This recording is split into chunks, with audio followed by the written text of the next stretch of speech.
I was hinted to say it something like this. If you think it's more interesting to watch a TV show that is the construct of a mind of a living human being that will die someday, and that human being's constructs of individual mind will only be saved basically what they can share. So, and that person doesn't want to keep their body stored forever, so they want to share what they have inside and not have people hold them back, okay? Obviously. Good that we have TV and television for that reason. But we're putting poison things on TV so we think horribly about life. And we're getting so entertained by those horrible things from people's minds that will pass and die and aren't passing on their good ideas. They're passing on all their ideas. Okay, and we're over-consuming nature, which is the living thing, okay? You're a living thing, and other people are living things. We can look around and see what things are animate and inanimate, okay? They're all part of life. So as we're living, yes, they are part of our living. So they are living things, but some are animate and inanimate. So they're living things for us to be living, and they're here, they're living. Everything is living. Everything is alive. It's part of life. So whether you like it or not, it's part of life, and everything is alive in its own way. Doesn't mean it's breathing and animate and can strike you. But anyway, the plants, the rocks, they're all living.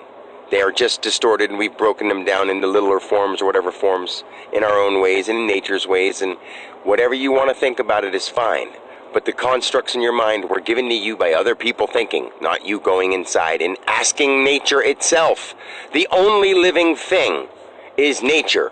Your television is not alive. Your phone is not alive. It's got people who put things into it to remember you. So no, it's not alive, but it's got artificial intelligence. Do you want life to be handed over to artificial intelligence that tells you what you want and tells you what you like?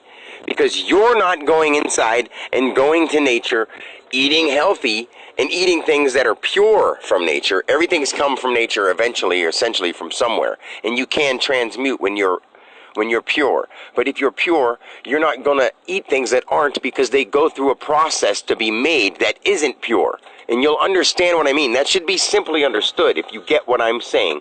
If you eat something that is unpure and you are pure, and it's an accident, or it's an occasion where something happened, say something is already there and we're deciding to get rid of all these things and it's all ending, instead of seeing everything be totally wasted as unworthy or unnecessary, to sacredly honor things. If all meat was being discontinued as killed, I would honor all the things that have been killed by finishing off the things that were already done. Nothing done to them in a harsh way to manipulate the being itself, but I would honor them in some way. It may sound weird, but like my ancestry inside me, in all of my knowledge of all life that I am, all Indian, in the trade, the tradition behind it all was to honor the animal for it supplying you with life, not just killing them and killing them and killing them and killing them and needlessly feeding your face like a fat sow, not thinking anything about what you're doing. A sow is when something is sown, it's grown, and you sow it. A sow is somebody who just eats and eats and eats and eats and doesn't stop because they're stupid.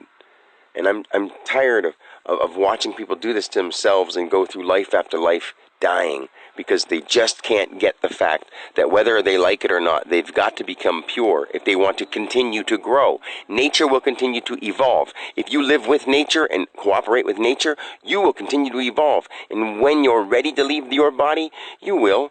You may think you're growing old, and you'll grow older. Some people, some beings that I have actually been, whether you like it or not, I don't care, that I have actually been, have lived for a very long time in a very young body, and decided to either go or had gotten killed by somebody else, because nobody is completely invincible in a flesh body. Nobody ever will be. But we are all completely invincible in our actual body. For a lack of a better word, I don't want to just say spiritual, I want to say actual, what it is underneath it all. The movement of time isn't anything. The placement of space is nothing. What it really is nothing.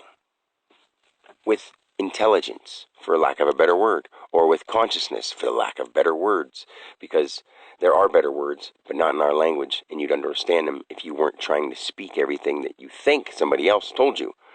This is the truth. I'm just trying to put it in the best possible words I can, because other people need it, because they're so confused. If you think your television is something that is more interesting than nature, I'm sorry that your television is a very last extreme example of a product from people and nature. But it's from people in their personal nature, or from human nature, or from past ideas of what should happen, because everybody uses the past and usually either makes fun of it or talks bad about it or looks at the negative side. We should see what we've learned. Plants, they change with the elements. They move with the weather. They do what they can. If not, they find a different way to sprout. They pass on their spores, their seeds, their everything. And that's what we do. But we do it in such negative ways. And we are the only beings that poison ourselves purposely. The only ones. Unless we're dying. Animals do it sometimes when they're dying. They'll run out in front of a truck or something like that. And most of them aren't conscious enough to know that this is going to kill me or this is not going to kill me. Sometimes they can tell by tasting it first, but some animals don't do that. They aren't conscious enough like we are. But we are losing our consciousness and letting other people who think they're smart slowly kill us off. And people who have no idea what's going on, who think they're helping, are adding to it by supporting it and having no idea what the truth is and not wanting to hear it because they heard something else and it's too scary to think the other thing is true. But the only thing that is true is that you don't need your body. But if you want your body, we have to change this rule of government in this physical world. You don't need any of it. I don't care if I live or die because I know what happens. And I've been there so many times. I'm there now, honestly. I just have a body that I'm stuck in time. Whenever I go to sleep or meditate, I'm not here at all. At all. I don't remember my dreams. I'm the world when I go to sleep. I don't have to dream. If I visualize or see a vision, that's because I'm in meditative state, not quite leaving my body so I can remember it better and quicker. Other times, I totally leave, and I come back with knowledge from so far away that nobody could understand. And I can't tell anybody. And when I try, they just look at me like, wow, you make a lot of sense, but I don't get it. And since I can't get it, and you make so much sense, even though I get a lot of stuff you're saying, I can't get interested enough to take you seriously because you confuse me. Although you make a lot of sense, I'm just not sensible enough to really make sure that I pay attention to you, not my TV. And when I say you, you're talking about listening and paying attention to nature and changing my diet and doing all this effort stuff. And, oh man, I don't know if I want to do that. So I can't. And that's why people don't listen. Straightforward, that's why. I'm doing the things we need to do.